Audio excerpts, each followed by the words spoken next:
Olá e seja muito bem-vindo a mais um episódio do Cast to Action, o seu programa que transforma a conversa em ação. E hoje estamos nesse dia mais gelado, talvez, mais friozinho, mas a gente vai esquentar muito nesse papo que a gente vai ter aqui maravilhoso com o nosso querido Rodrigo da GS2. Cara, muito obrigado por ter topado participar do nosso programa. É pra gente poder bater um papo profundo, talvez, sobre muita coisa relacionada ao mercado, acontecimentos. Obrigado mesmo, cara. Meu nome é Eduardo Rodrigues, eu sou diretor de operações do Mosquite. Eu sou Alberto Brandão, Product Manager do Mosquite. Tá preparado, cara? Primeiro, obrigado. Obrigado pelo convite. Conheço aí a Mosquite faz muito tempo, a gente já conversou um pouco sobre isso. Estou. Vamos lá. Vamos que vamos, então. Vamos que vamos. Vai dar bom, vai dar bom Vamos. demais, vai dar bom demais. Cara, antes da gente começar o programa e te conhecer mais, a galera também te conhecer mais, a gente tem uma dinâmica aqui, um joguinho nosso, que a gente chama de verdade ou mentira, que ele é bem simples, assim. Tu vai contar duas histórias pra gente.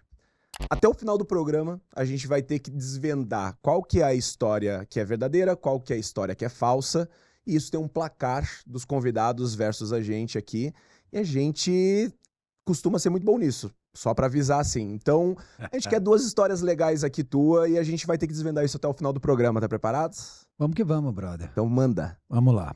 Verdade ou mentira? Comentei com vocês ali fora um pouco, batendo um papo antes, que sou jornalista, trabalhei em rádio. O ano era 2006. Houve uma situação muito complicada no estado de São Paulo, no Dia das Mães, no qual uma rebelião em várias cadeias aconteceu, no estado de São Paulo como um todo. E eu era jornalista de uma rádio, uma emissora a nível nacional, e estava almoçando com a família, daqui a pouco toco o telefone, era o diretor da rádio, falando assim: Rodrigo, vai para a porta do presídio. Eu falei, opa, minha mãe já, né? Regala o olho. Que presentão, hein? Regala o olho e eu falo, poxa, tá bom, eu vou. Daí chega a viatura da rádio na porta da minha casa. Na hora que chega, eu falo pro cara lá, o operador, né, que ia montar o link, né? Porque antigamente era um link que montava com a anteninha em cima do carro. Não era um 5G do Não celular. era um 5G do celular, tá? Daí tomava choque direto para poder fechar o sinal. E ele me vira e fala assim, eu falo, então, vamos embora, tá? Ele fala, então, tua chave vai sozinho, eu não vou. Eu, como assim você não vai? Ele fala, eu não vou. Nisso aí eu não me meto. Daí toca eu para a porta do presídio, almoço Dia das Mães, tô lá na porta do presídio fazendo um ao vivo pro Brasil todo. Daí entrevistando o coronel que era da operação e ali conversando com ele explicando que já estava tudo sob controle. Aquela cena meio não, completamente tensa do batalhão de choque na porta, batendo no escudo com o cachorro, e ele falando que estava tudo calmo e resolvido. Daqui a pouco eu ao vivo. Qual era o presídio?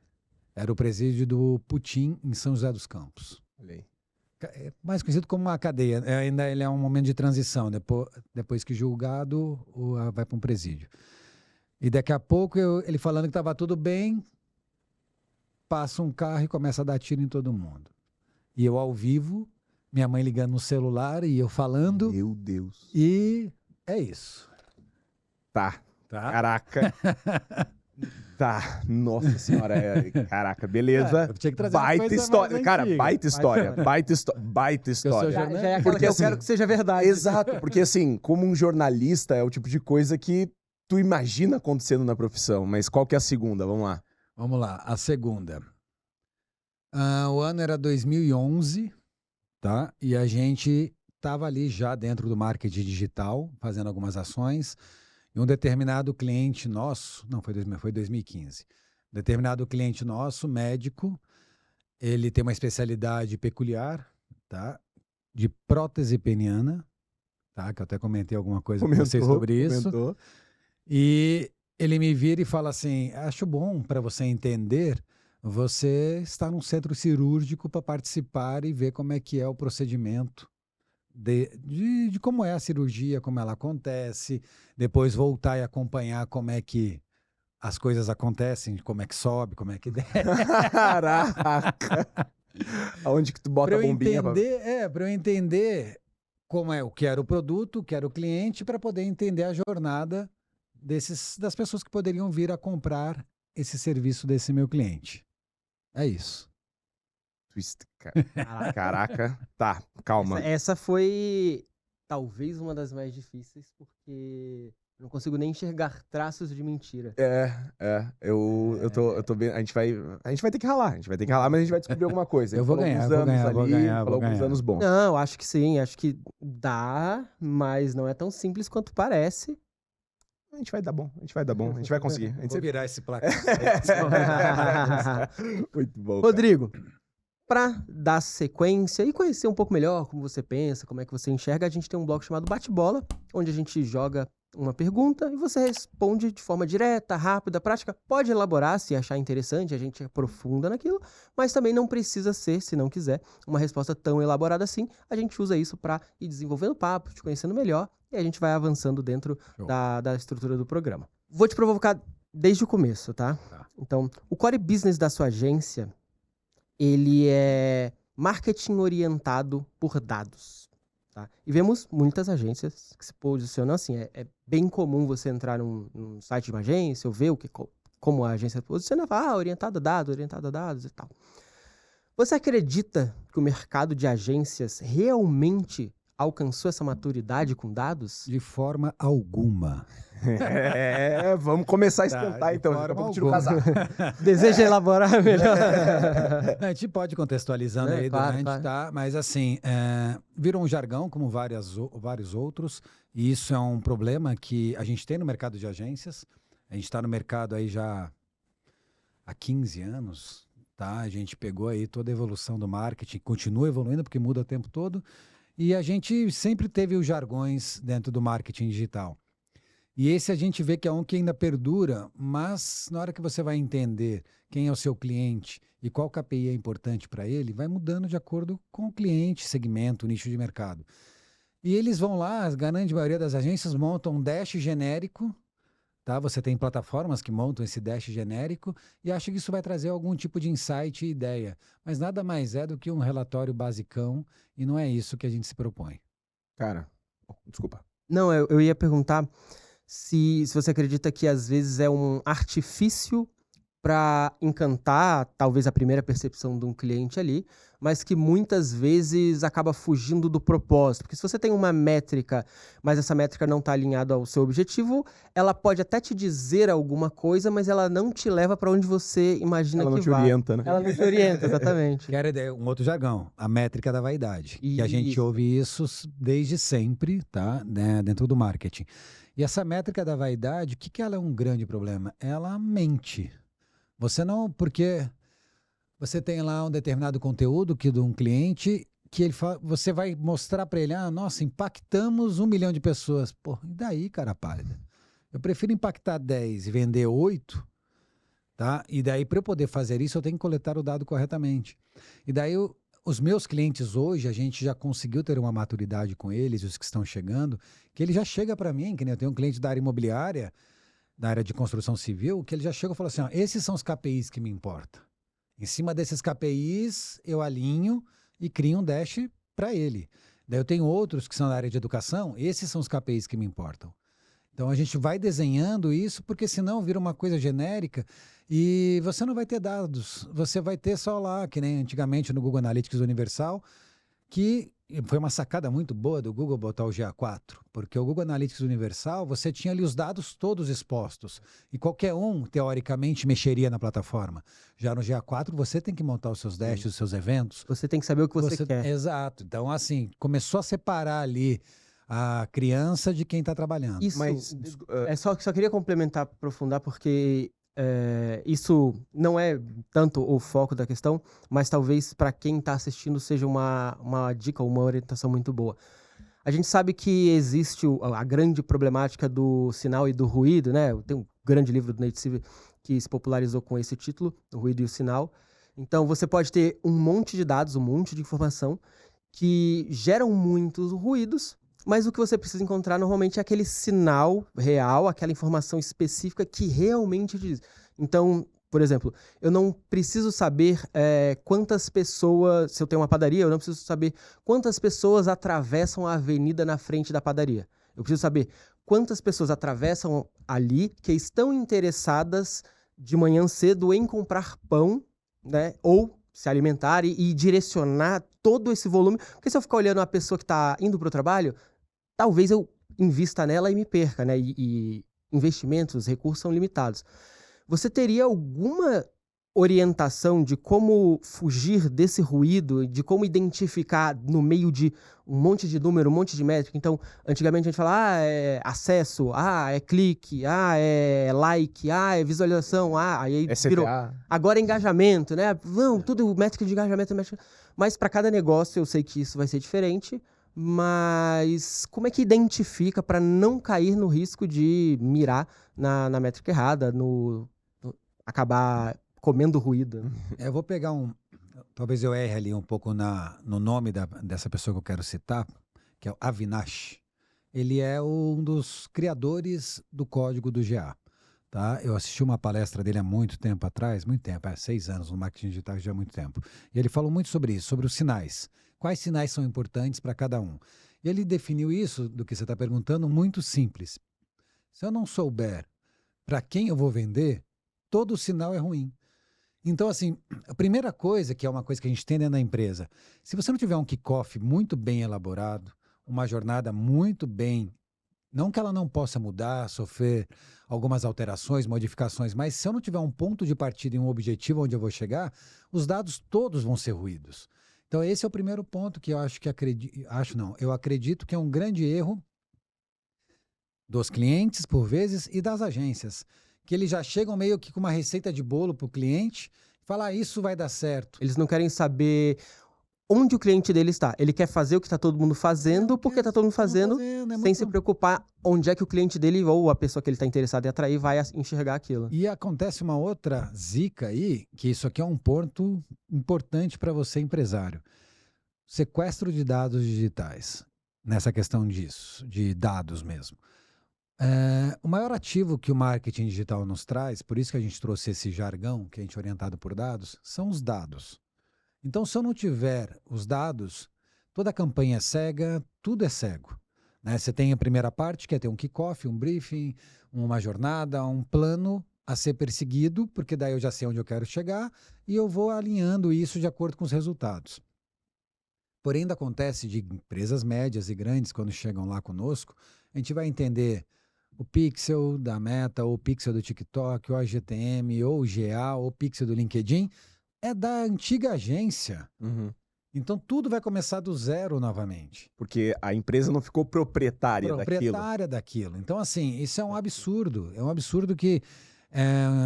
primeira coisa que eu faço no kickoff de qualquer empresa é assim, você tem... Então tá, vamos olhar. É seu, me dá acesso. Não é seu, cara. E aconteceu um dia desse com uma rede grande que a gente atende, que das 25 contas deles de Meta, né, Face e Insta, 18 eram de agências que passaram por eles, as BMs. Nossa. E aí como é que você recupera isso? Se a agência saiu numa vibe bacana, ele até devolve. Senão ele fala, não devolve. Ou ser uma agência que às vezes era pequena, uma assim, urgência, e sumiu do mapa. Sumiu do mapa, o dado sumiu junto. Então, assim, para fechar, os dados só vão ser importantes se você tiver antes um planejamento. Sem planejamento, aonde eu vou, para que eu vou, como eu estou indo, o dado vai ser, tem uma padaria com a porta aberta, todo mundo passa, eu não sei se é a hora do pão, então eu lanço o pão às 3 da tarde, quem vai comprar às 3 da tarde? Sim.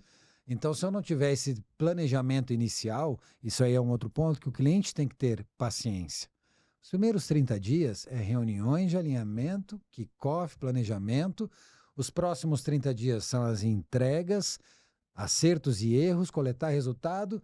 Os próximos 30, ou seja, no terceiro mês, você começa a ter um cheiro do que está dando de fato. Eu tenho uma pergunta que ainda é do bate-bola, então, mas eu não pegar daqui que ficou na minha cabeça genuinamente. Tu falou assim, quando eu vou falar com meu cliente de educação, ele vem, essas métricas aqui são importantes, e o outro, essas aqui são as importantes. E a gente sabe que muitas empresas não sabem quais são as suas métricas, deveriam ou não, mas assim, elas não sabem. E aí vinha a minha pergunta.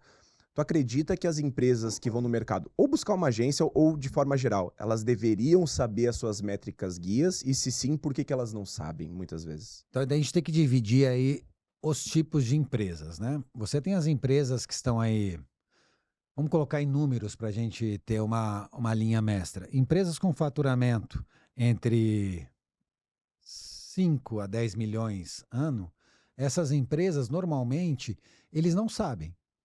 Eles foram aquelas empresas que começou a dar certo, uma indústria, uma distribuidora, um médico, começou a dar certo, daqui a pouco ele explodiu e ele realmente não sabe. Então, no kickoff, a gente tem que desenhar isso com ele, para a gente identificar isso com ele, o que é importante. Então, bate-bola é fundamental. Então, assim, a gente tem ali no início, pensar assim muito. Conversar, tirar dúvida, que nem vocês conversando comigo, é perguntar. Isso. Ah, e esse outro cara aqui? E esse concorrente seu que a gente identificou, isso é importante, isso não é? A gente precisa perguntar. Empresas, quando elas já começam a despontar no mercado, acima de 10 milhões de faturamento ano, essas normalmente já têm uma mini house. Quando ela tem uma mini house, ele já tem ali um gerente ou um gestor, que essa pessoa ela já tem o mínimo necessário de ideias de poder nos dar de elementos para a gente poder partir. Tá? Mas eu volto, gente. Daí é uma frase de Sêneca. Tá? Se eu não sei para qual porto eu vou, nenhum porto vai ser seguro. Perfeito. Então, assim, se a gente não souber aonde eu quero chegar com esse projeto, e por muitas vezes esse é o papel nosso de agência, tá? De identificar com o cliente onde você quer chegar, cara. O que é o seu negócio? Tá? Para daí eu fazer sugestões. Não é que eu vou fazer um plano de negócio para ele. Sim. Mas eu vou olhar o negócio dele como... Falar, poxa, eu quero que isso dê certo. Porque se ele dá certo para mim. É que tu falou uma coisa que até normalmente nesse ponto a empresa já vai ter uma mini house, vai ter alguma pessoa personificada com essa estratégia. E a gente sabe que é uma boa prática. Pô, tu vai trazer uma agência para o teu negócio para te apoiar em determinadas estratégias, não significa que tu não tenha que ter dentro de casa uma pessoa responsabilizada para isso, que entenda disso também. Uma coisa não... na verdade, a taxa de sucesso acontece nesse cenário, vamos dizer assim. Só que eu tenho essa impressão do cliente, ele, de forma geral, assim, eu vou colocar essas esperanças numa agência que eu vou contratar. Isso acontece na empresa de 5 milhões de faturamento, de 15 milhões de faturamento. Qual que é o momento aonde tu coloca essa pessoa? Ou até melhor, eu coloco a agência e depois essa agência me ajuda a achar uma pessoa aqui dentro, eu tenho que ter essa pessoa primeiro aqui dentro, ou pelo menos esse conhecimento aqui dentro. Qual que é a ordem desse acontecimento para uma pessoa que está empreendendo, está crescendo a empresa ali? Vou te passar experiências vividas, resultados colhidos, tá? Quando chega pra gente uma empresa que já tem uma mini house, já tem alguém responsável, daí volta até naquele outro papo. Se não tem um pai da criança para responder, sabe? E o WhatsApp lascou a nossa vida. Tá? Porque antes a gente conseguia fazer aprovações tudo via Google Drive, Doc, e ficava tudo documentado melhor, os briefings. Hoje em dia as pessoas acham que o WhatsApp... Tá tudo resolvido ali, né? E não tá. Né? Isso dá uma dor de cabeça. E as pessoas não sabem se comunicar por escrito. Não sabem, sabe? Então, assim... O erro de interpretação, de tudo. E é complicado. Então, assim, experiências que a gente já viveu. Quando ele tem essa mini house e tem um pai da criança lá dentro que vai se comunicar conosco, tende a ser melhor, tá? Porque essa pessoa lá dentro gerou já uma conscientização nesse empresário da necessidade de se trazer uma empresa mais especializada para poder executar algumas questões.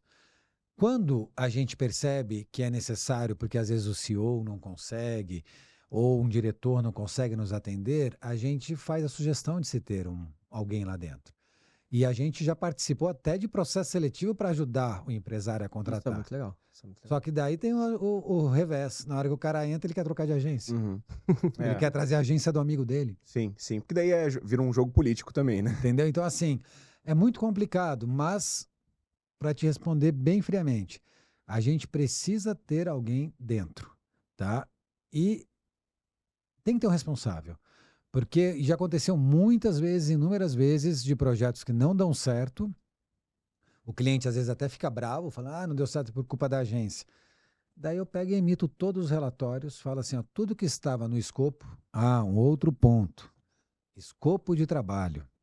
A maioria das empresas de marketing que vão fechar um contrato com o cliente não determinam o escopo de trabalho. E depois o cliente começa a pedir, ela fala que não, ou ela começa a entregar e não vira sustentável, ele começa a não entregar porque não tem como pagar a mão de obra para executar aquilo. tem que ter escopo. Por isso que eu sempre bato na tecla de projeto. Ah, são 10 conteúdos de blog, são 5 fluxos de automação, são 30 campanhas. Entregáveis claros. Claros. Ali objetivados. E quando o cliente não aprova ou ele é enrolado para provar que isso acontece, a gente produz igual. Eu produzo e vou botando tudo no doc. Um belo dia, se ele reclama, eu falo, tá tudo lá. Sempre esteve. Você não entrou, você não aprovou, eu não vou poder publicar ou fazer minhas ações se você não der ok, né? Para uma questão de compliance. Mas está tudo feito. Então, esses 2 pontos que é importante. Precisa de alguém como dono no projeto de marketing, ensinar a jogar dinheiro no lixo. A jogar dinheiro no lixo, tá? E você, como cliente, também precisa que a agência te entregue um escopo de trabalho do que vai ser entregue naqueles 30 dias. Deixa eu só fazer, porque existe uma nuance na sua comunicação que eu acho muito interessante, que talvez elucide, principalmente para as agências que vão nos assistir, e talvez para os clientes das agências também que vão contratar agências e o trabalho de marketing, mas eu percebo que você diferencia claramente agência de marketing e empresa de marketing. Eu queria entender melhor como é que você enxerga essa relação, essa, não digo estrutura, mas talvez uma postura da empresa ou da agência em relação ao cliente, ao trabalho, à solução que entrega e tudo. Vamos lá. Há um tempo atrás, deve ter sido aí 2013 por aí, eu participando de um evento, um dos speakers ali comentou assim, gente, qual a diferença? Eu nunca tinha parado para pensar. A agência de marketing, ela é aquela estrutura que tem ideias, consegue transformar o sonho do cliente em imagem, em branding. Tangibilizar aquilo, sabe? Aquilo que o cara vem contar para ele. Então, eu comecei a diferenciar, eu falei, pô, mas eu não sou isso, né? Eu quero resultado. Eu preciso que no final do mês o cara venda. Então, eu tenho que me posicionar como uma empresa de marketing. Para eu ser uma empresa, eu vejo que as agências são birôs de ideias, tá? Por muitas vezes não escaláveis, não... Estou dizendo que a agência tem que escalar e ganhar milhões, porque isso não é possível, tá? Mas uma agência, ela vai ter ideias muito bacanas, mas por muitas vezes não são possíveis de serem colocadas em práticas pela empresa e pelo cliente. Ela se perde na execução, na capacidade de execução do cliente. Uma empresa, ela já tem o quê? Processos e métodos. Vamos botar um Scrum, vamos botar ali uns métodos ágeis, vamos colocar pipes bem definidos, hora homem-máquina. Não é que vai deixar robotizado o entregável, mas vai me dar como empresário, de dono de empresa, uma visão real do que está acontecendo. E daí eu consigo enxergar. Falo, nossa, esse cliente me deu 18% de lucro esse mês. Esse cliente me deu 40% de lucro esse mês. Esse cliente me deu 5% de prejuízo esse mês. Daí eu vou falar, pô, por que ele me deu prejuízo? Dentro das tarefas, eu vou conseguir enxergar que ele, poxa, teve muita refação. Já aconteceu isso muitas vezes. Daí no contrato, agora eu já mudo o contrato. Falo, ó, até 5 dias para responder, primeira refação, depois mais segunda, no máximo 3 refações, acima de 3 refações vai ter uma cobrança extra X. E daí eu começo a criar processos ali para eu poder ter previsibilidade como empresa. Para eu poder chegar e falar, esse mês eu vou comprar mais 10 computadores, vou contratar mais tanta gente, porque eu já tenho a previsibilidade do que eu sei quanto a minha empresa fatura. Então, assim, o que separa agência de empresa? Processo. Cara, isso é muito legal, porque assim, no mundo onde se vende a ideia, né, de agência ser esse lugar criativo e não deixa de ser, jamais, mas esse lugar quase idealizado, né, é muito bom escutar uma visão pé no chão e de exatas também, de alguma maneira, nessa estrutura de entender lucro. Isso é muito importante, pensando numa empresa que, a gente estava falando antes, um LTV de cliente médio de 4 anos. Mas isso não se sustenta só pelas boas ideias e boas campanhas ou qualquer coisa assim. Mas é legal, assim, porque até você comentou que ouviu de uma palestra e foi processando dentro disso, mas é uma visão que é difícil de enxergar, assim, de se desapegar de uma romantização, não dizendo que todas as agências são romantizadas e tal. Não. Inclusive, eu acho que você nem propõe uma visão assim como forma de crítica às agências, mas mesmo de uma postura de trabalho, até uma forma ética de trabalho, de se preocupar com o resultado e com o desenvolver do resultado do seu cliente ali. Então, achei extremamente interessante. Cara, muito legal essa visão mesmo, assim, acho que é necessário. É necessário no mundo onde tá todo mundo... eu troco de agência em agência e não funciona. Às vezes não é só comprar o sonho de um resultado que pode acontecer, mas e sim o como ele pode ser executado, como é que ele vai ser analisado, andando passo a passo.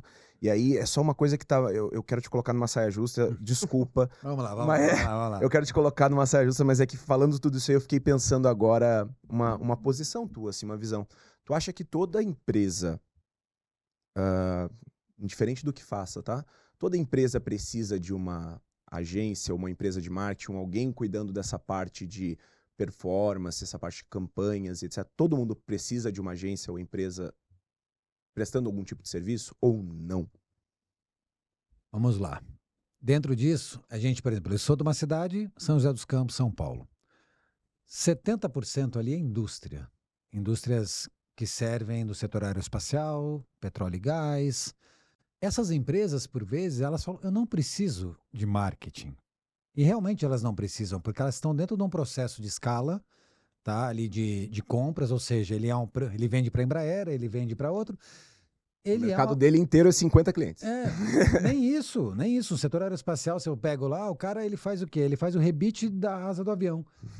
Então ele faz o rebite da asa do avião e ele vai vender para a Embraer, agora a Boeing foi para lá, ele vai vender para dois. Então, ele vai vender para pouca gente. Ele precisa do marketing dia a dia? Não.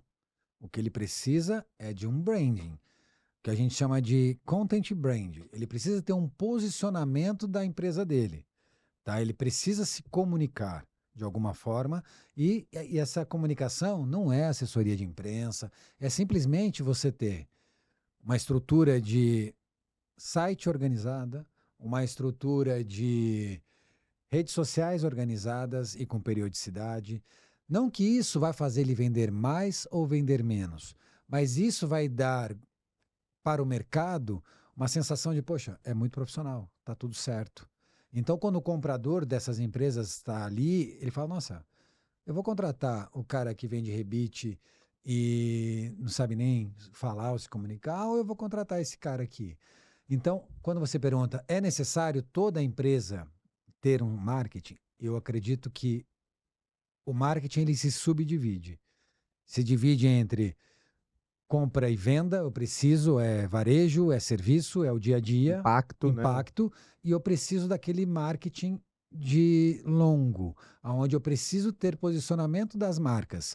E também, falando em jargão, Coca-Cola precisa de marketing, sabe? Então, e ela é de varejo, mas ela está presente. Porque tem um livro muito bacana, até que minha sócia me deu para ler um dia desse, me fugiu o nome agora, que fala sobre a questão de presença. Você tem que ter periodicidade de presença. Não me vale eu dar um tiro de canhão e desaparecer.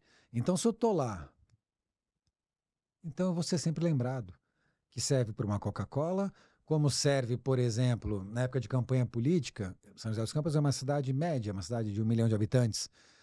Quem que ganhou lá um dia desse para vereador? Aquele cara que ficou todos os dias com aquelas plaquinhas parados. É constância. Então, toda empresa precisa de marketing, mas bem alinhado com as estratégias dela. E tem um outro ponto que eu acabei passando, que é o endomarketing. Tá? Então, o endomarketing, para você gerar cultura, né, em indústria, é importantíssimo. E difícil, né? E difícil. Sabe, ele ainda é utilizado o muralzinho, tem que ser feito por app da empresa, tem que ser feito de várias maneiras. Então, hoje você vê as grandes empresas tendo ali as suas cooperativas, né? Você tem aí um segmento gigantesco delas, tipo Cooper Johnson, Cooper não sei o quê. Por quê? Porque você precisa gerar esse relacionamento de cultura com os seus colaboradores. O cara tem lá 3.000 empregados diretos e mais 1.500 empregados indiretos. Tem 4.500 pessoas. Como você vai se comunicar com todos eles? Então, marketing também nisso. Legal. Ótimo. Boas respostas nesse bate-bola, Muito bom, excelente. Agora eu tô curioso pra nossa próxima fase, que é o nosso querido Forjado no Fogo, cara. Muitas das histórias que tu trouxe aqui e de visão de como as coisas funcionam, elas são muito interessantes, até papos anteriores que a gente estava tendo. E é o tipo de história, é o tipo de visão de mundo que só vem quando claramente a pessoa teve muita experiência e passou por muita coisa em contextos diferentes, porque é só assim que a gente aprende. O Forjado no Fogo é pra gente tentar te fazer pensar num momento onde isso aconteceu, onde tu sentiu que, mesmo com pressão ou com o mundo acabando, mas tu saiu de lá uma pessoa melhor, um CEO melhor, com uma empresa melhor, com uma equipe melhor, que mudou, algo clicou naquele momento, Se assim. não foi num tiroteio na porta de um presídio, Meu amigo, eu não sei onde largo foi. tudo agora. Vamos lá, assim, a gente teve esse momento no Brasil, no momento da pandemia, que foi um momento, Muito pesado. né? Então, assim, Eu acho que todo mundo saiu com alguma sequela, assim, De algum tipo, né? emocional, tudo mental ali de alguma forma, mas todo mundo saiu prejudicado de alguma forma, carrega alguma marca disso. a marca que eu carrego, vamos lá, ela tem o seu lado. A minha sócia fala que eu tenho um negócio chamado positividade tóxica. Por quê? Porque, assim, naquele momento em que houve o lockdown, fecha. Os colaboradores, né, ali estavam super na cultura, a coisa estava acontecendo.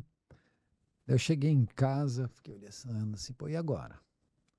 Clientes que estavam conosco rompendo contrato, eu querendo segurar, mas muitos super entendo, abrir mão de multas e tudo. Falei, meu, vida que segue. Só quem não abriu mão da multa foi o dono da sala comercial que eu tava, que cobrou. Tá? Mas daí, naquele momento, eu falei, opa, tem uma oportunidade aí. Porque as empresas vão precisar se comunicar. Senão, como é que elas vão trabalhar? Daí, naquele momento, eu varei algumas noites pensando, escrevendo, conversando com a minha sócia. Minha sócia, 100% comigo. É sócia em tudo, né? A gente é casado, tem filhos. A gente fica 24 horas por dia junto, 7 dias por semana. Então, eu falo que é um casamento de vida mesmo. E eu cheguei com várias ideias para ela e de como atrair novos clientes. E naquele momento, cara, eu falei, agora vai. Naquele momento eu tinha 15 clientes bons na empresa. Perdi 7 clientes. Um mês depois, eu estava já com 40 clientes. Opa. Porque daí, cara, saí que nem um furacão indo atrás, apresentando diagnóstico. Então foi um momento forjado, mas assim, ou faço a virada agora, ou eu vou morrer. Uhum. Né? Então, assim, foi necessário uma virada muito forte ali de, poxa, tem que apostar tudo. Sabe que eu acho que na pandemia teve uma. A gente falou pouco de pandemia, a gente sempre mencionou em quase todos os episódios, porque realmente foi um. É muito recente Existe ainda. um mundo pré-pandemia e existe um mundo pós-pandemia, de fato, assim, né? Mas a gente nunca aprofundou muito, mas tem uma coisa que acho que a pandemia ela também mostrou muito. E de certa forma eu acho que é importante que isso apareça, seja para empresas ou etc. Que quando aconteceu o lockdown, quando aconteceu esse momento específico, a gente podia até estar esperando que algo assim acontecer na semana anterior, porque já estava acontecendo aquilo, tá? A gente só não sabia quando que ia acontecer aqui, mas assim, não teve tempo suficiente para uma empresa que não estava preparada para lidar com isso em uma semana se adequar. E eu uso até um Mosquite lá como exemplo, porque, claro, a gente também tomou o baque como empresa. Não tô nem falando como ser humano que, nossa, mas assim, como empresa também veio um baque, mas o baque ele não foi operacional.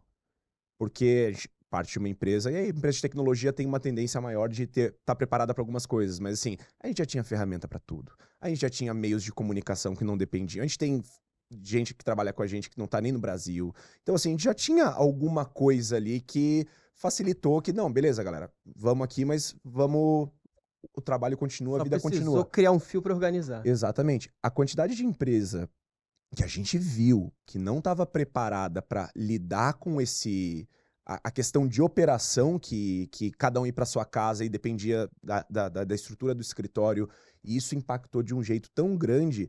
E é muito curioso que daí quem conseguiu sobreviver vai se readequar de alguma maneira. E aí muitos voltaram para o escritório, mas voltaram para o escritório só que melhores ainda Sim. do que estavam antes. E aí isso deixa um pouco acho que deixou um pouco desse tem que estar preparado porque vai acontecer a partir de agora. Acho que criou esse calo nas pessoas, né? esse calo que criou nas pessoas de preparado que pode acontecer, tu acha que, até falando, agora eu vou puxar aquela IA aqui, tá? Tu acha que essa musculatura de medo da antecipação que tá fazendo todo mundo pirar a cabeça com IA e, meu Deus, como é que o meu negócio vai funcionar a partir de agora? Eu tenho que estar preparado para isso. Será que é um transtorno pós-traumático? Exatamente, O pessoal exatamente. Já fica meio ligado, assim, né? Sim, gente, mudanças no marketing acontecem o tempo todo. A IA, há 2 anos atrás, quando começou a falar disso, a gente começou a perceber que, de novo, ia ter uma grande mudança na forma de comunicação. Como eu contei aquela lá atrás, como eu era jornalista de rádio, depois entrei para fazer marketing digital e todo o storytelling para que tudo acontecesse, chegasse até agora. A IA, ela veio e ela vai mudar a regra do jogo. Já mudou a regra do jogo, tá? Então, se as empresas e as agências, principalmente, não tiverem preparadas para poder utilizar a IA a seu favor, e aí entra numa frase de Marta Gabriel, há um bom tempinho atrás, quando ela sempre defendia essas histórias de IA, ela falava assim, a IA, o problema está que quem está fazendo a interlocução não sabe perguntar. E daí a gente entra nas pessoas não estarem preparadas com embasamento teórico sobre o como perguntar. Daí eu trago para a nossa realidade ali. A gente sempre, tivemos muito sucesso com os clientes em SEO, inbound e tal. E agora com a mudança, e a gente percebe, o Google lançou aí há 1 mês e meio atrás, pela primeira vez diminuiu o número de cliques nos resultados de busca. Divulgado, né? Divulgado, porque, né? assim, E já eu acredito... tem acontecendo, eu digo, a IA foi fazendo isso acontecer mais de 1 mês, provavelmente. E você tem 2 situações ali dentro do Google, tá? E as pessoas colocam o Bing em segunda escala, mas se você pensar que grandes empresas, grandes indústrias, que utilizam-se ali da Microsoft como sistema operacional, o seu colaborador só acessa o Edge, ele só navega no Bing. Então, você tem que ter estratégias para ambos buscadores, tá? O resultado que o Google traz ali na primeira página, com aquela inteligência regenerativa ali, é SEO. Ele já indexou aquilo ali e tal. Tanto é que se você fizer a mesma pesquisa no Gemini, no ChatGPT, em outras IAs, vão ser outros resultados. Então, realmente, você precisa começar a entender o que mudou na regra do jogo nisso para manter a sua empresa viva. E tirar da cabeça, que eu já passei por isso várias vezes, não preciso ter site. Precisa ter site, ele precisa estar sendo alimentado, porque as IAs vão se alimentar de algum lugar para poder trazer o resultado. Elas vão continuar se alimentando. Elas vão continuar se alimentando. Só que assim, mudou a regra. O SEO tradicional, o SEO on-page, HTML semântico, heading tags, tudo continua e tem que continuar. Só que entrou novos elementos nessa brincadeira. Entrou o LLMO, entrou o EAT. O LLMO você tem que focar numa coisa que já é antiga e todo mundo também delegava, que são os esquemas, os dados estruturados. Como é que eu coloco isso ali dentro do HTML de uma forma adequada? Tá? Por outro lado, o EAT, que é reforçar sua autoridade. Então, aonde mais você está? Quem é você? Você tem o seu site? Você tem as suas redes sociais? Você tem o seu currículo Lattes, se você é um médico? Você tem o seu negócio aberto no Google Maps, no Waze? Você precisa dar sinais em todos esses ambientes apontando para o seu site, para reforçar a sua autoridade. Então, quando pensa, a IA mudou a regra do jogo? Mudou. Você tem que estar ocupado e vai ter mais trabalho. Por outro lado, galera de agência, no que eu falei no início, eu nunca soube programar uma linha. Eu sempre soube ler um HTML, entender o CSS, se está adequado, se não está, ver o HT-Access, ver o robots, entender isso para saber para o SEO tradicional, né? Mas daí eu fui numa palestra na Link sobre IAs, há um tempo atrás, e uma pessoa ali me chamou muita atenção, está até no meu LinkedIn lá, um artigo que eu escrevi. E ela vendeu uma startup gigantesca aí por unicórnio. E ela falou assim, Gia, eu não sei codar uma linha, mas eu sei orientar minha IA a codar para mim. Então, a partir disso, isso mudou meu mindset. Então, eu preciso codar. Então, eu comecei a desenvolver ações dentro das IAs. Eu estou fazendo um teste muito bacana aí agora sobre isso, de implementar dados estruturados de uma forma muito mais correta, Legal. tá? Tempo de carregamento, Core Web Vitals mantendo acima de 95. Isso com um site com domínio novo, em 45 dias já tem 2 resultados de ChatGPT aparecendo de um conteúdo de um domínio Legal, novo. cara. Muito legal. Cara, como isso? Sabe assim, continua o planejamento tradicional de SEO, tem que ter. Porque precisa aparecer de Precisa alguma aparecer. maneira e ele tá buscando de algum lugar. Sabe, uma outra questão, gente, também a gente entrou um pouco em questões técnicas de IA. Todo servidor compartilhado, tá, que é a grande maioria que as pessoas utilizam, ele bloqueia o acesso das IAs por segurança. A Cloudflare também bloqueia. Então, só depois que for indexado pelo Google que você vai começar a dar rastreabilidade. Então é importante, se você quiser que você seja visto, ter servidor dedicado, ou ter uma Cloudflare sua não compartilhada, onde você vai mudar as entradas ali para deixar Para não perder a segurança, né? Não é não ter um Cloudflare, não. Não, né? não. Você vai ter, só que você vai mudar a regrinha ali para deixar que as IAs entrem. Aham. Tá? Então tem algumas coisas que precisam ser feitas para que isso aconteça. O N8N é uma maravilha para brincar. Uhum. Então, assim, você começa a ter ferramentas, daí entra o que eu falei, a positividade tóxica. Ontem eu fiquei até 1h30 da manhã lá fazendo. Não dá pra fazer isso. Como? Teste. Tem que testar, você tem que pegar e testar. Eu fui lá e desenvolvi 12 plugins novos em PHP. Nunca tinha codado um PHP na vida. Mas ligou e funcionou. Cara. Daí eu peguei, criei um agente, subi várias bibliotecas de PHP, falei o que eu precisava, como eu precisava. Começou no teste 0.1, né, até o 0.9 para vir para a versão 1. Eu cheguei na versão 9.2 agora funcional. É um plugin que eu vou usar nos sites dos meus clientes e vou vender para terceiros. Então, assim, dá para ser usado. E na parte de gestão de empresa, também eu estou utilizando IA para criar a gestão. Então, hoje eu tenho os agentes, onde já tem todos os dados dos meus clientes, todo o projeto do meu cliente, e ele traz propostas de briefing para o mês seguinte, analisando o resultado de GA, de pesquisa de campanha, de tudo. A IA já gera para o CS briefings para isso. Então, agora eu vou fazer o papel de quem está assistindo ou pode estar assistindo e vai falar assim, caraca, então beleza, tá tudo mudando.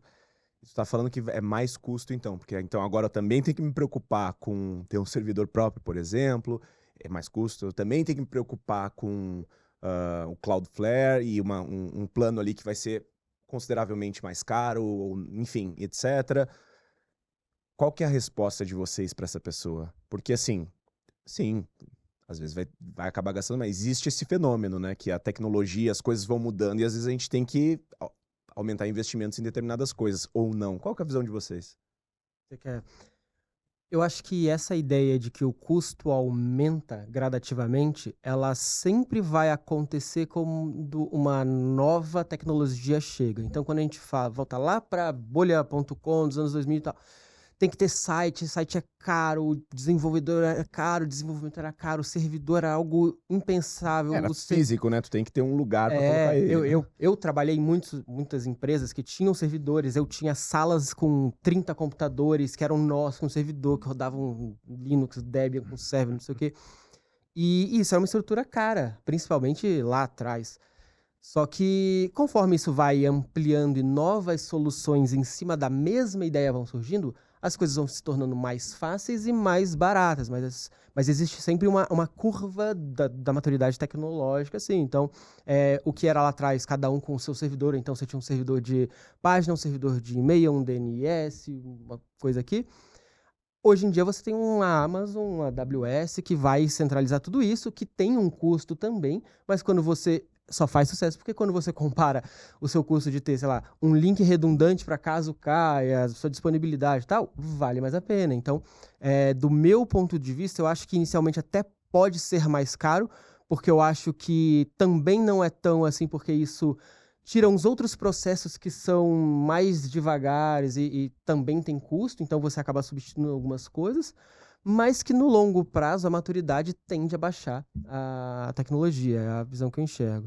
Isso é o ciclo natural. É a regra. Sim, É o sim. ciclo natural. Mas assim, o que fazer enquanto não baixa e se você não tem grana para fazer? Aí, olha, cara, o É. cara esse aí, ele veio com força. Veio Mas com aí a gente força. deixa a bola pra ele levantar, porque ele trouxe isso, porque eu sei que ele tem a veio solução. com vontade. Mas é o que eu vejo, sabe? Hoje você tem a possibilidade de você conseguir ter uma jornada de relacionamento com seus clientes pelas plataformas sociais. Então, se você não consegue, de alguma forma, ainda ter esse ecossistema pronto ou desenvolver, porque ele está nessa curva, e eu acredito que nos próximos 24 meses ela comece a baixar os custos pelo tempo e pela utilização. E tem sido, né? Cada modelo Sim, novo é mais barato. mais barato, sabe? Daí você tem os aglutinadores de IAs, sabe? Então, assim, vai acontecer, e tem acontecido, tá? De mudança. Mas o que eu vejo e sinto falta é criatividade, tá? E a criatividade não conflita com o meu processo de empresa. A criatividade me dá a possibilidade de, no meu processo como empresa, chegar para o meu cliente, e eu tenho um negócio bem legal com um deles, que quem é a jornada, quem é a persona, qual o momento de educação? O canal dele é o YouTube. Então, se é o YouTube, porque é para público homem acima de 55, como é que eu vou me comunicar com essas pessoas em todas as etapas? Não gasto um centavo de ads. Pegamos um canal com 100 mil seguidores, tem 1,2 milhão de seguidores, falando de uma temática única. Ficar atento aos relatórios. A galera que se mantinha no Facebook 55+, não está passando para o Instagram, está migrando para o TikTok. Então, assim, eu pego meus clientes, que é urologista que fala de câncer de próstata. E aí você tem que ir lá ver a operação, a cirurgia. Cara, é diferente. Brincadeira. Boa. Então, assim, de câncer de próstata, o cara, eu falo pra ele, ó, aqui o roteiro, grava. Ah, como eu gravo? Tripé. Põe aí o microfonezinho de lapela. Teve um cliente nosso que eu pedi pra minha CS mandar pelo link do Mercado Livre do kit youtuber. Já vem com a luzinha, vem com o Perfeito. tripé. Mas aí tu errou, tu devia estar produtizando isso. Mas, Tô brincando, então, tô brincando. mas não é isso. Não é teu negócio, né? Não, e às vezes é um presente ou uma indicação que seja que ele vai comprar, mas se você dá de presente também, que agrada tanto e motiva tanto Que ele vai comprar a edição minha. ganha outra força. Não, mas entende? Então, assim, a gente ainda não tem a possibilidade em algumas empresas de se utilizar das tecnologias que são lançadas a todo momento, mas você tem criatividade e processo para poder manter o cara no jogo. A questão é essa, manter a pessoa no jogo. Você não pode tirá-la do jogo. E uma questão, e aí? IA para SDR? Pra SDR? Cara, essa é a pergunta de que... Tem um monte de ferramenta surgindo, né? Que é pra... Assim, é. Já faz a ligação, já conversa com a pessoa, coleta... Isso virou até há mais de um ano, pelo menos, um tipo de produto muito comum, né? E você entra IA para SDR, mas o bem feito é onde eu não achei... quero enxergar. assim, eu vi soluções acontecendo, eu acho possível que elas cheguem num ponto válido, assim, de entrega da conversa e etc. Eu só acho que ainda existe algum caminho ali para percorrer. Mas pode ser também por não conhecimento de ter visto alguma funcionando bem. E olha que eu recebo muita ligação de prospecção. Eu falo até isso porque eu sou Product Manager no Mosquite e a vertical de IA é minha. Então o meu trabalho é fazer bench de ferramentas, tá por dentro e tudo. Então é difícil ver, assim, as que realmente funcionam. Às vezes você tem algumas coisas que funcionam melhor, outras que funcionam pior, mas o conjunto, às vezes você sente que ainda não tá muito azeitado, como o Dudu gosta de falar. A gente tem trabalhado nisso, e o que até agora me trouxe de resultado? Cara, a IA é regenerativa, né? Assim, ela vai aprender. Só que a temperatura que você coloca do quanto ela pode responder vai ditar a regra do jogo de como ela vai gerar aquela conversa. E ela vai devanear. Ela vai sair do roteiro. Por mais que você coloque regras, bloqueios, ela vai sair. Então, o que eu percebi agora, nesse momento em que a gente está desenvolvendo até uma área disso? Fazer o papel do vendedor não vai fazer. Não vai. Existe um relacionamento Existe. ali muito grande. O que existe, o closer não vai acabar. Mas o SDR, esse tem uma Ele possibilidade tá- grande de acabar.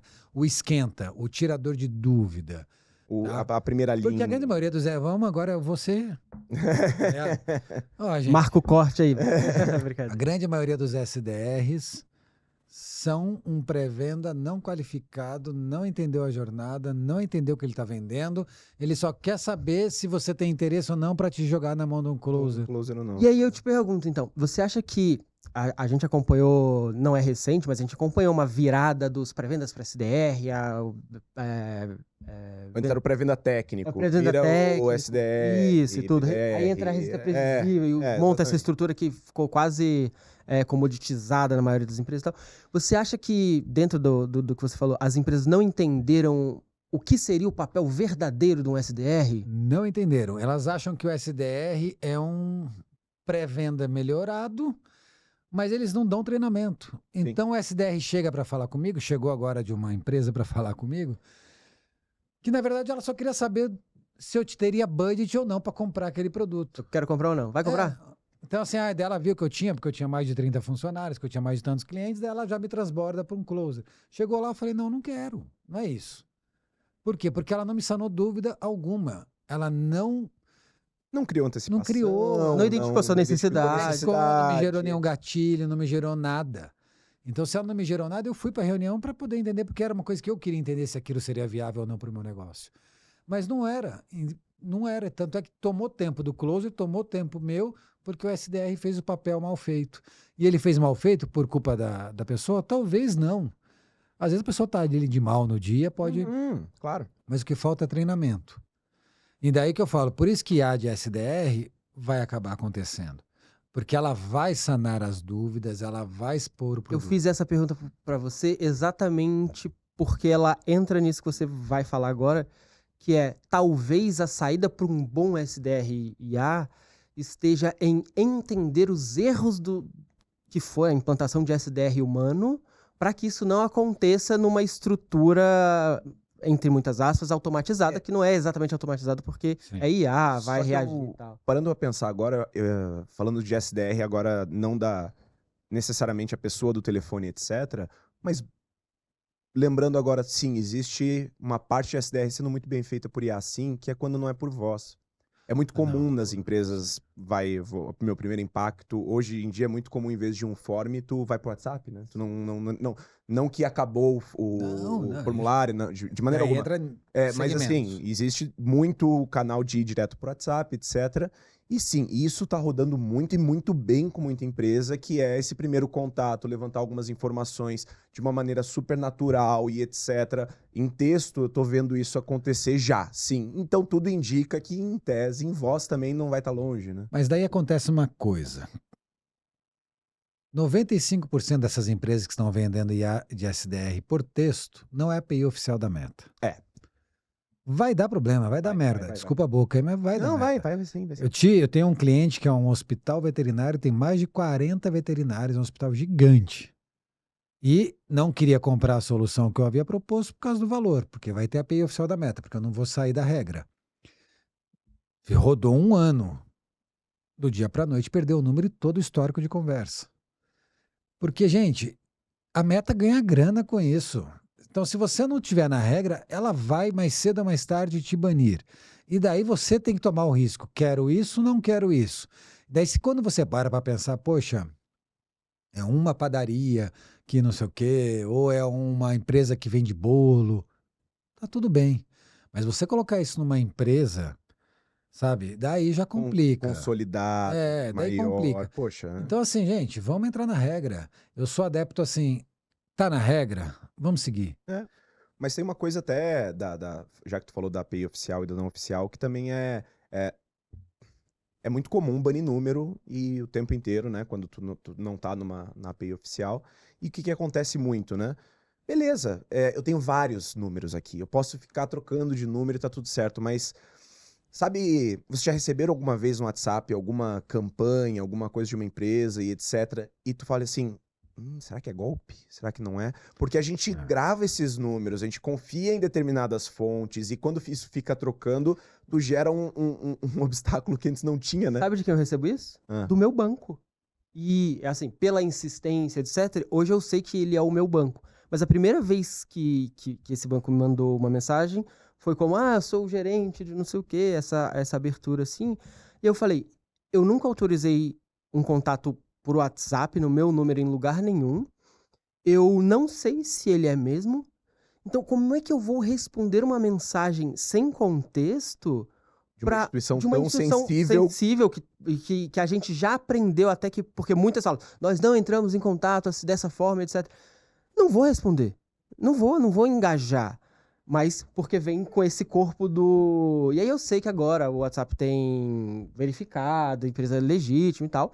Mas assim, às vezes não tem, às vezes é mais complicado e tem esse medo do... Será que é golpe? Será que eu posso engajar aqui? Vou aproveitar só falar assim, a má UX, experiência que você tem com essas coisas. Ele quer que eu confirme meus dados. Se ele é do órgão oficial, ele me pergunta, ele tem que falar, o seu CPF é o tal? E eu vou responder sim ou não. Mas ele quer que eu fale para ver ele falar que... Não, e ainda tem um problema hoje que é um problema no Brasil que eu acredito que a gente deveria olhar com muito mais cuidado, que é a quantidade de vazamentos de dados que acontecem em bases gigantescas. Então, assim, o CPF de todo mundo já tá na rua. Todo lugar, Então, às vezes, o golpe te liga assim, fulano de tal, do número tal, do CPF tal, confirma Endereço tal. os 2 últimos números. Aí você vai falar, caraca, ele já falou tudo. Aí você confirma ele, seu endereço é tal. É um golpe. Mas assim, você estava numa base de dados, essa pessoa pegou Vazou. um CPF, já entrou na internet, já olhou seu histórico, já foi numa busca sócio, já viu sua sociedade, seu CNPJ. E fica muito difícil de lidar, né? E dessa questão de dados que eu fico pensando, né? A Meta está muito preocupada e ocupada em que o WhatsApp não vire spam, como aconteceu com o e-mail. Então, uma regra do jogo da API oficial, que eles divulgaram agora em julho, 25 de julho, que é o quê? Você recebeu um template de marketing da empresa A, você não interagiu. Você recebeu um template de marketing da empresa B, você não interagiu.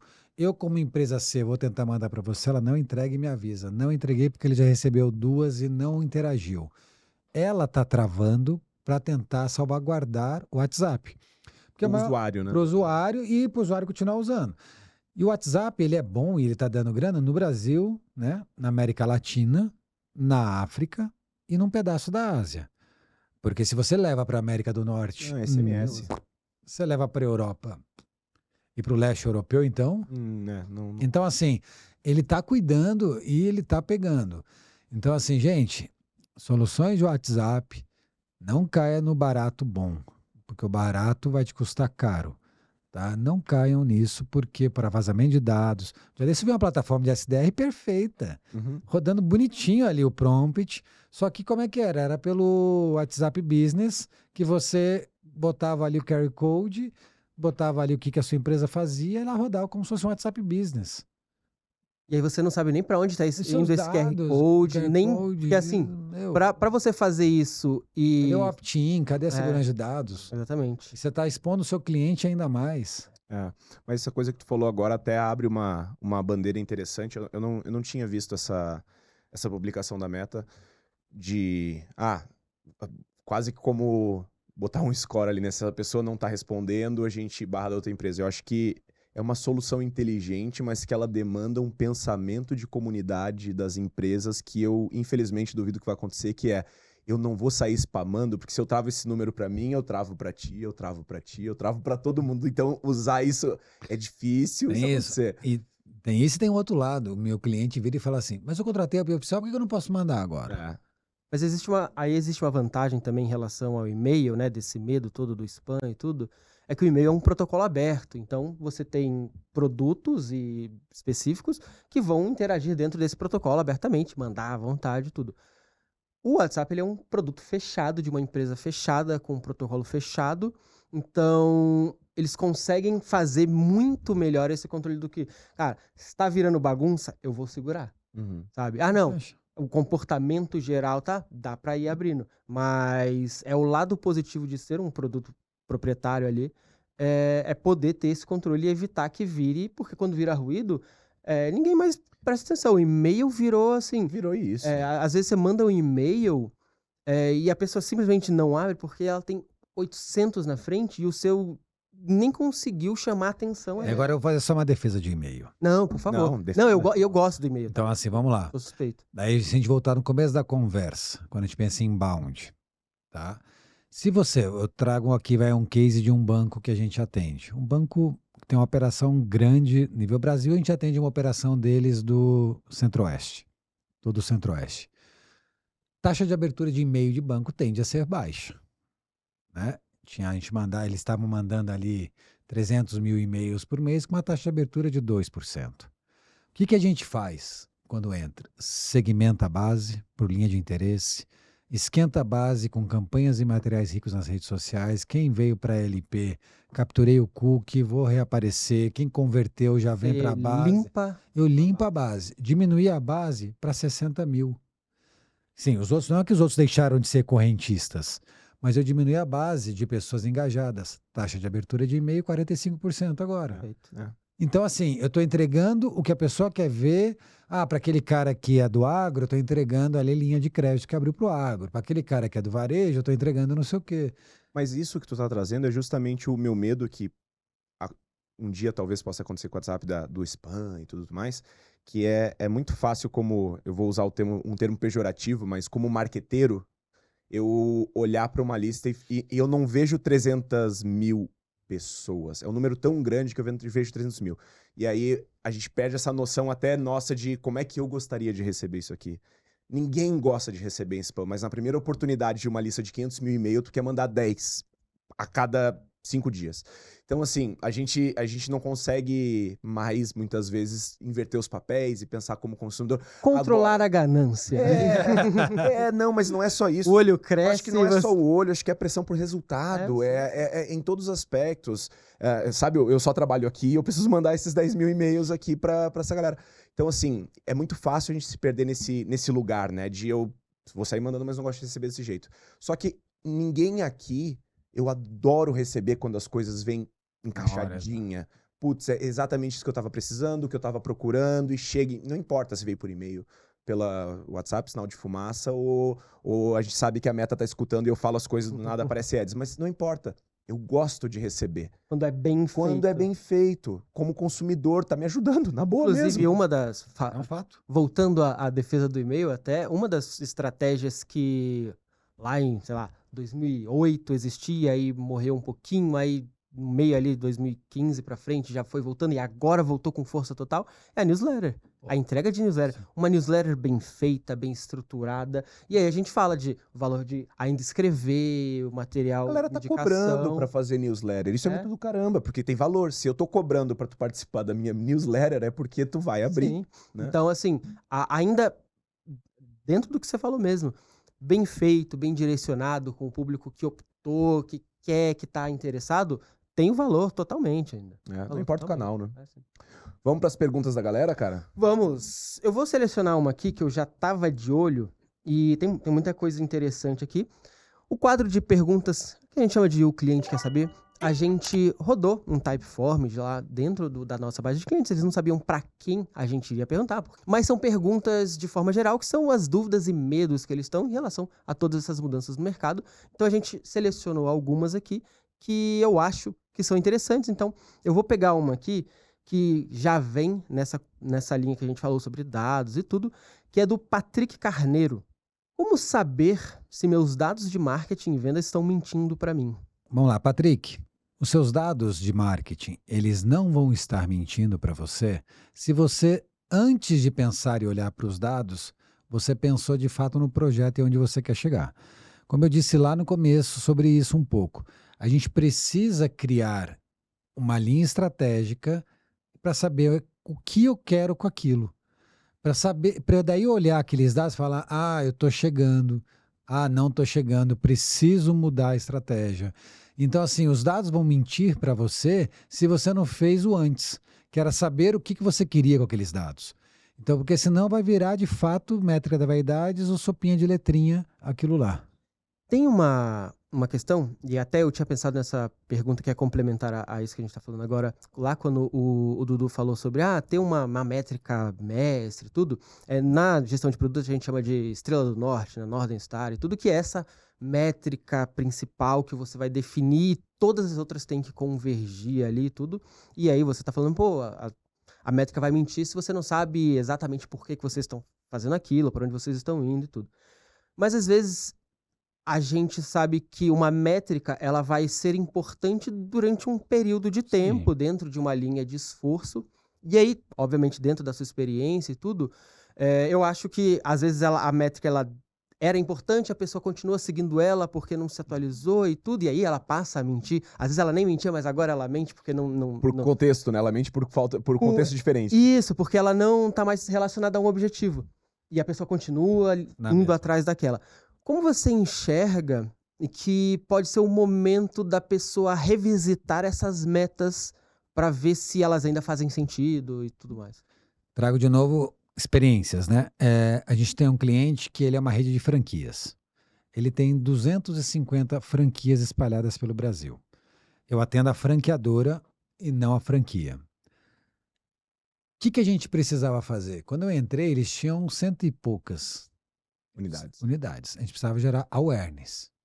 A gente precisava gerar que a marca fosse conhecida, tá? Onde ela já tinha atuação e onde ela não tinha, mostrando por que era bom alguém comprar aquela franquia. É isso que eu ia te perguntar, desculpa interromper, mas o awareness está pensando não para a pessoa que compra na unidade, mas sim para um possível franqueado. Então, eu tinha o papel dos dois. Os dois, ótimo. Tá? Eu tinha o papel de que o franqueado tivesse resultado, então precisava levar a mensagem, e tinha o papel de levar a informação que aquela franquia era legal. Então a minha principal métrica era frequência e awareness. Então a gente seguiu nesse planejamento durante 8, 9 meses, pulverizando isso. Deu resultado. Daí a gente sentou com o CMO deles e falou, e agora? Abriu muitas unidades, está em processo de abrir mais. A gente precisa ir para conversão. Daí ele falou, beleza, qual é a estratégia de conversão? Daí vai lá e desenha a estratégia. Não é que eu parei 100% awareness, mas eu vou tirando a força e meu olhar para awareness, para impressão, para distribuição, para frequência, e começo a olhar mais para um funil. Tá? Então, para ambos eu começo a fazer isso, porque já pulverizou. E alinhado a isso, a gente vai olhando outras estratégias conjuntas. Participação de grandes eventos. Então, poxa, vai para um grande evento, a gente faz uma preparação antecipada para isso. Então, quando mudar? Quando você já percebeu que aquela métrica já atingiu o seu objetivo, que era o quê? Eu precisava quase dobrar. Dobrei, muda. Para quê? Conversão. Então, eu preciso estar de olho nisso no planejamento estratégico. Então, por isso que é muito importante o alinhamento entre o marketing.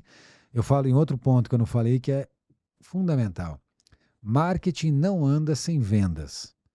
Marketing precisa estar... Eu vejo que assim, tinha que ter nas empresas, o departamento de marketing ele tinha que estar junto com o departamento de vendas. É a mesma coisa. Porque uma coisa não anda com a outra. Porque daí o cara tem lá um birô de ideias e pira no negócio, o vendedor fala, como eu vou vender isso?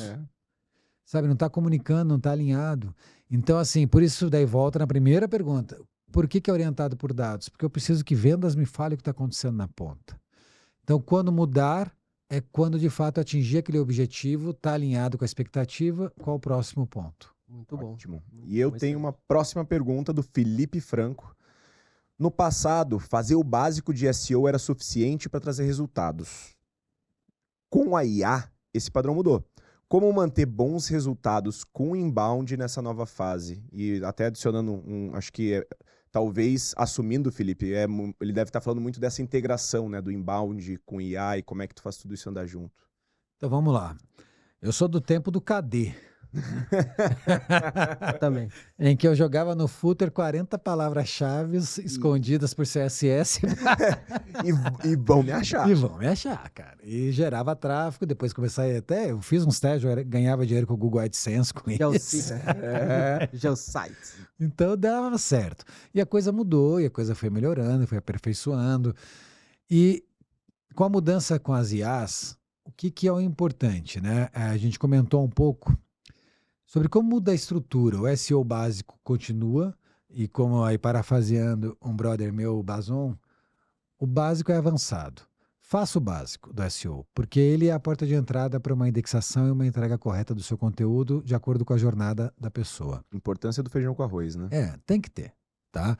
Mas você pode agora se utilizar de novos elementos, como eu comentei, a questão do famigerado esquema.org, que foi criado há um tempão pelo Yandex, pelo Google, pela Microsoft, foi criado lá atrás e todo mundo usava somente para Brainstorm, né, para trilhinha de navegação, utilizava para organização, utilizava para negócio local e o Yoast veio lá e botou 2, 3 lá dentro, o Rank Math também, só que agora o jogo mudou. A principal linha para as IAs compreenderem é pelo esquema, é por JSON. Então você precisa entregar isso de uma forma mais coerente e não redundante para que ela entenda. Então você muda isso. Então a utilização de esquemas para os seus conteúdos é fundamental, tá? Do EAT, que é a autoridade também, que elas todas se comuniquem, tá? E um outro ponto, dentro do inbound, a gente tem feito bastante coisa legal, mas são automações que você vai ter que criar. Então elas vão estar, a pessoa converteu, tem a automação básica das plataformas, mas agora toda a automação a gente está jogando via API para dentro do N8N, eu coleto aquilo que eu quero e mando para a próxima fase somente aquilo que é importante. Então o inbound vai mudar também. Daí vai ficar mais caro com o IA? Não fica, gente. Se você tem um planozinho pago básico do ChatGPT, ela já vai fazer tudo isso para você, ela vai criar API, sabe? Então assim...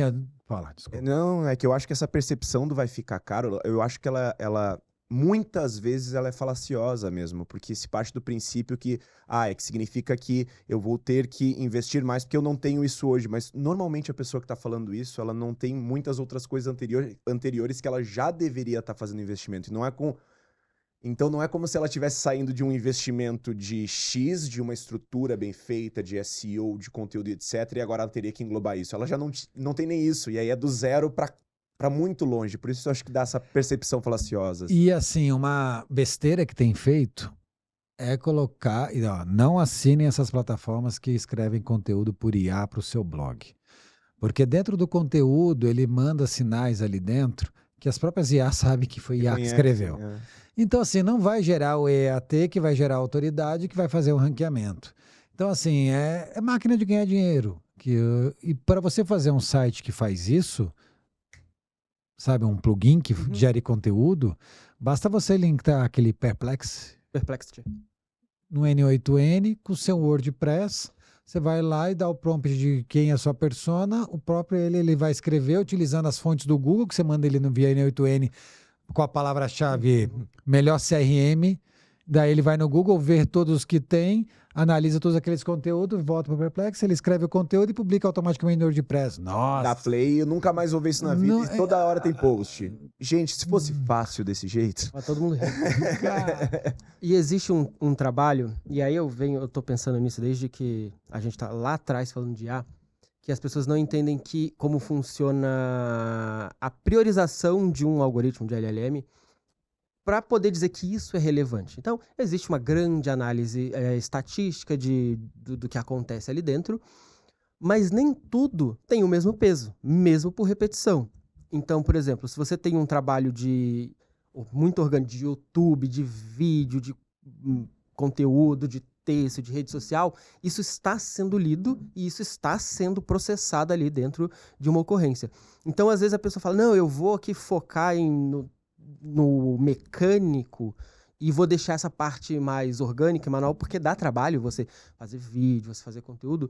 Só que quando o algoritmo ele vai decidir se algo é importante de fato para mostrar ali, ele vai fazer toda a junção daquilo e uma cereja do bolo tem gente falando disso, as pessoas estão falando dessa empresa, é quase que a transliteração do boca a boca para o digital. Então, se muitas pessoas estão falando da mesma empresa nas redes sociais, no Twitter, no X, no Threads, não sei aonde, etc., isso vai adicionando peso para essa leitura toda que a LLM faz, e aí na hora que você falar assim, não, qual é, sei lá, a escova de dente mais indicada? Pô, Curaproc, sei lá. Não estamos sendo pagos por isso. Foi o que veio na minha cabeça. Mas assim, por quê? Muita gente fala, comentário em rede social, existe o trabalho bem feito do SEO, de tudo, mas também existe muito conteúdo orgânico que tem um peso grande nessa decisão para chegar lá e falar, não, isso aqui é muito dito e isso aqui é relevante. Isso é o EEAT. Sim. São sinais. Tá todo mundo falando. Então, assim, se você precisa, daí volta naquilo que a gente falou agora há pouco também disso, criatividade. Se você está gerando conteúdo de relevância, tá? O Instagram abriu o algoritmo para o Google indexar, que o TikTok já tinha feito, o Zuc lá ficou demorando, daí ele viu que começou... Provavelmente ele queria priorizar pro Llama dele. Pro Llama dele, mas ele viu agora lá que dos 10 resultados de vídeo, 7, lógico, era do YouTube, e 3 eram do TikTok. Daí ele, opa, preciso entrar no jogo, preciso entrar na brincadeira. Tá? Então, assim, esses sinais é muito importante que você consegue ele por criatividade e não necessariamente com investimento financeiro. Tá? Uma outra questão que é legal, que isso também dá para as LLMS, importância e dá para o SEO. Comentário de blog. As pessoas, assim, a gente fez um teste assim bem legalzinho, óbvio, com e-mails pessoais, né? Onde a gente pegou e pediu para nossa turma comentar, falando o nome de quem tinha escrito o conteúdo e com a palavra-chave, do tipo: nossa, Dudu, que conteúdo bacana, isso não me dúvida sobre Kanban e CRM. Bem específico, Bem, né? então assim, a gente orientou algumas pessoas a fazerem isso. Brother, E é exatamente isso que você está falando, que é o orgânico, o Orgânico, boca a boca, entre aspas, é. dizendo, isso aqui é de fato relevante. Mas sabe qual é o... daí nessa brincadeira, o que você faz? Você deu o gatilho do EAT, que é a autoridade de alguém, e por outro lado você deu a palavra-chave do SEO, e daí ela faz, opa, você é o melhor. Mas fazendo até extrapolando aqui, porque, claro, essa estratégia ela é muito mais complexa do que isso, mas extrapolando um pouco aquela lógica de link building, né? Que é a forma mais simples de, assim, como é que eu sei a autoridade desse site ou não, quantos links estão falando dele, a saúde desses links, que a quantidade de que acessa. Aqueles rank. Tem muita gente apontando para ele. Exato, mas assim, essa parte agora, quando a gente fala de IA e tudo mais, de avaliar diversos lugares, quem tá falando, isso, a lógica por trás é muito parecida, só que é muito mais sofisticado, eu não preciso da chave do link, existem outras formas de perceber, sinais, muito mais...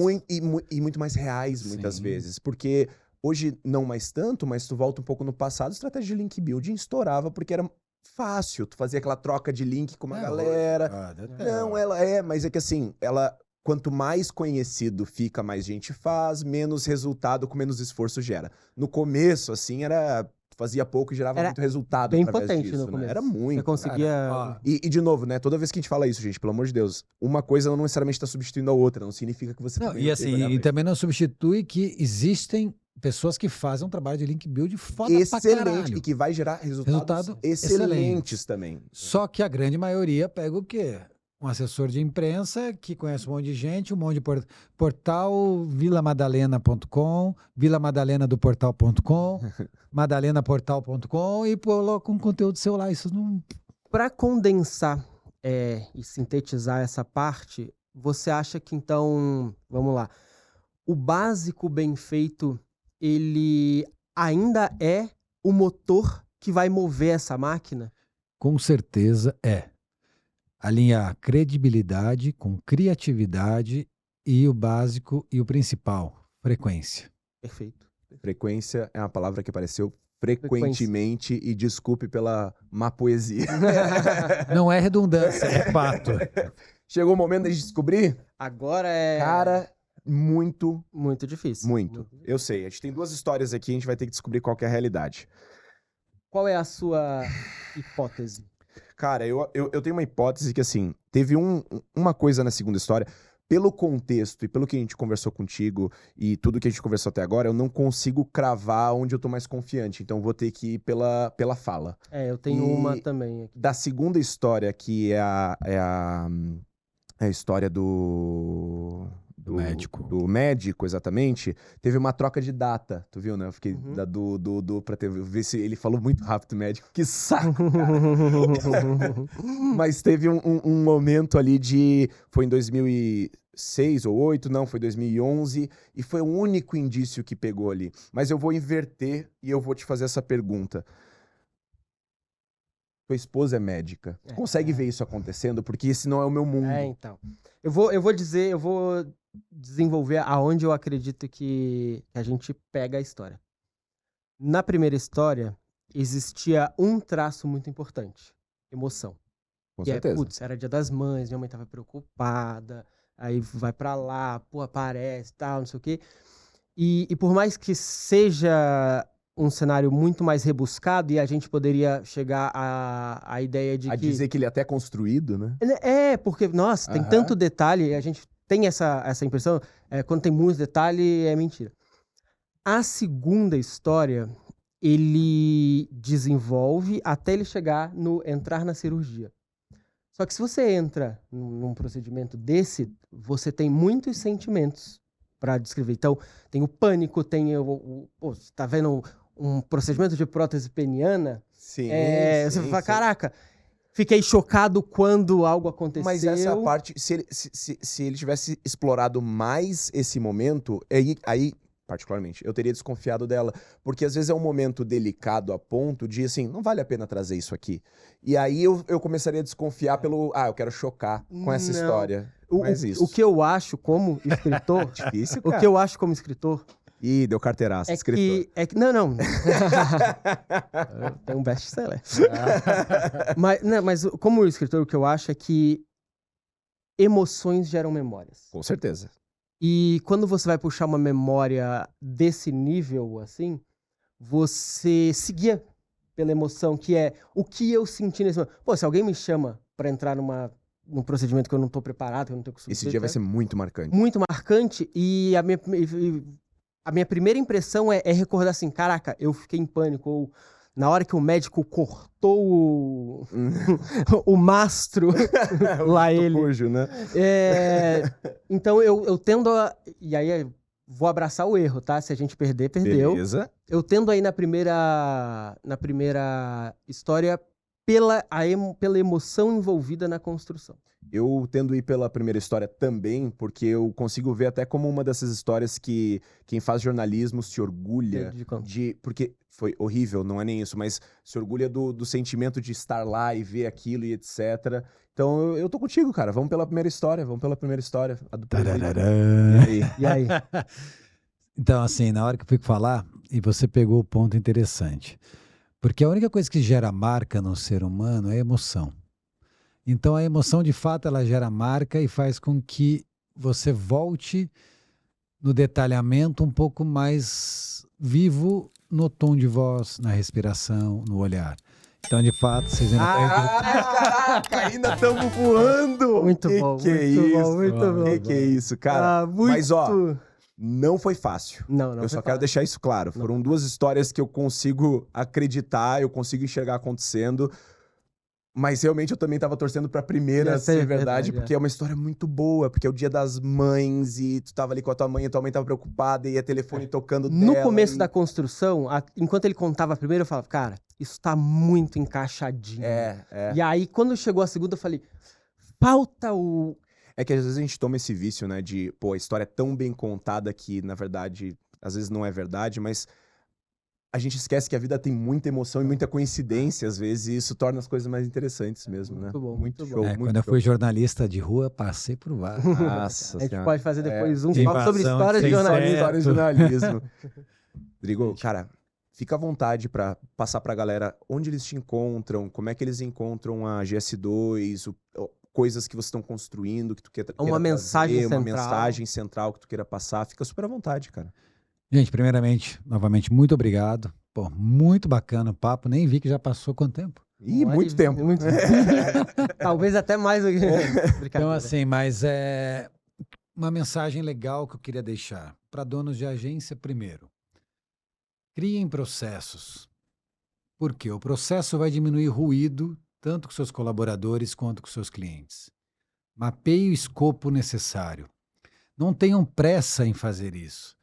O kickoff bem feito te tira uma dor de cabeça, um turnover gigantesco. Então, se dedique a isso. Porque ele vai falar, estou te pagando 30 dias para você não me entregar nada. Você vai falar, opa, eu vou te entregar o que vai ser o tomador, a decisora ali que o negócio vai dar certo ou não. Então, donos de agência, comecem a pensar muito sobre isso, para que vocês aumentem ali o LTV dos seus clientes, porque eles vão sentir segurança quando falar com vocês. Já clientes, não adianta você demandar uma agência e não ter participação com ela, porque ela não está dentro do seu negócio, não vive o seu negócio, não sabe o dia a dia. Se você, como cliente, tem muitos afazeres, coloque alguém para responder. E não vá atrás de uma agência quando você está com a corda no pescoço e só tem mais 2 meses de vida. Tá? Então, assim, vá atrás de uma agência quando você já criou um core ali e fala, não, ó, tenho 12 meses para investir nesse projeto. Tá? Esse é um recado para ambos os lados aí pensar. A GS2 Marketing Digital, ela está situada em São José dos Campos, site, grupo, depois eu passo ali, você vê. Vai estar tudo Tá aqui. no LinkedIn, Rodrigo Sanches, tá? Só me procurar. Quiser bater um papo, dono de agência, conversar, tirar dúvidas, estamos aí, gente. Obrigadão, E viu? recomendo esse papo demais, viu? Não só com base nesse podcast, mas com base no que aconteceu antes também. Olha, recomendo muito esse papo. Muito obrigado de verdade. Cara, foi incrível. Obrigado por ter participado aqui com a gente. Obrigado por ter feito essa troca, pô, tão profunda, né? Foi muito legal. Gostei foi muito. A gente legal. foi em lugares muito importantes. Obrigado mesmo por trazer esse conhecimento, ensinar bastante pra gente também que a gente aprendeu. Muito obrigado para você que está nos assistindo também. Esse projeto aqui, esse episódio ele entrega muito bem o que a gente buscou nesse projeto. A gente trouxe muita informação e muitas vezes você vai estar olhando e vai... Será que isso faz sentido no meu negócio? Será que isso não faz? Ah, mas o meu é um pouquinho diferente, mas o conteúdo tá aqui, a lógica tá aqui, a parte importante que você deve extrair. Eu espero que você tenha encontrado aqui. Muito obrigado pela sua audiência e até o próximo episódio.